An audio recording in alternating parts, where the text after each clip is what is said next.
sa ating mga balita, patuloy na dumadagsa sa Quirino Grandstand ang mga deboto ng itim na Nazareno para sa pahalik sa puon. Naroon din ang mga deboto para sa misang gaganapin mamayang hating gabi at para makilahok sa traslasyon na gaganapin bukas ng umaga. Inaasahan naman na mas matagal matatapos ang prosesyon ngayong taon kumpara noong 2015 dahil sa milyong-milyong debotong inaasahang bubuo sa Quiapo, Maynila. Alamin natin ang pinakahuling update sa Quirino Grandstand mula kay Sweden Velado, mag-uulat live.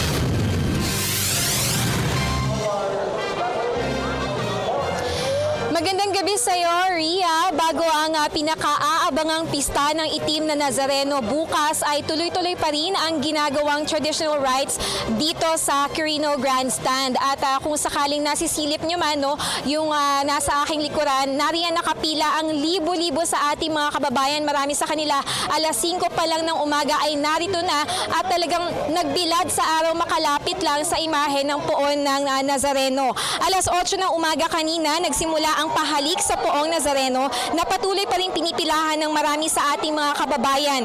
Ngayong alas 6:30 ng gabi, mayroong evening prayer at pagsapit ng alas 7, magsisimula na ang overnight vigil. Marami kasi dito ay sa ating mga kababayan dito na magpapalipas ng gabi bago ang nakatakdang traslasyon bukas ng umaga. Ngunit bago yan, mayroon munang misa mamayang alas 12 ng hating gabi na pangungunahan mismo ni Manila Archbishop Luis Antonio Cardinal Tagle. Matapos ito ay magpapatuloy ang vigil hanggang alas 2 ng madaling araw. Alas 5 naman ng umaga gagawin ang morning prayer at pagpatak ng alas 6 ng umaga gagawin na ang procession send-off na magsisimula sa Quirino Grandstand at magtatapos naman sa Quiapo Church. Ria, ayon kay Monsignor Hernando Coronel, siya yung rector at parish priest ng Quiapo Church, inaasahan nilang mas maraming deboto ang dadagsa ngayon sa traslasyon dahil weekend gaganapin itong pista nga ng itim na Nazareno. Aniya, aktibong kinakampanya ng simbahang Katoliko ang ikawalong utos ng Diyos na huwag magnakaw at aniya mahigpit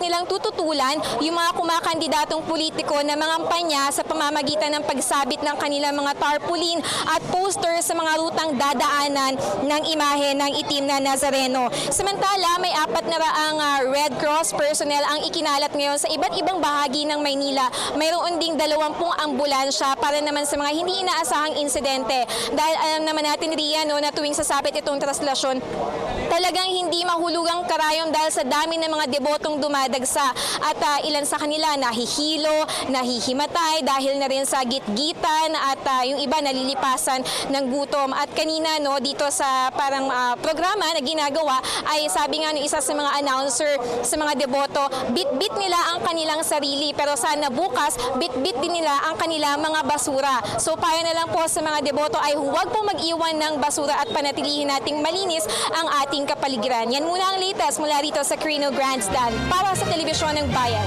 ako si Sweden Velado. Maraming salamat, Sweden Velado.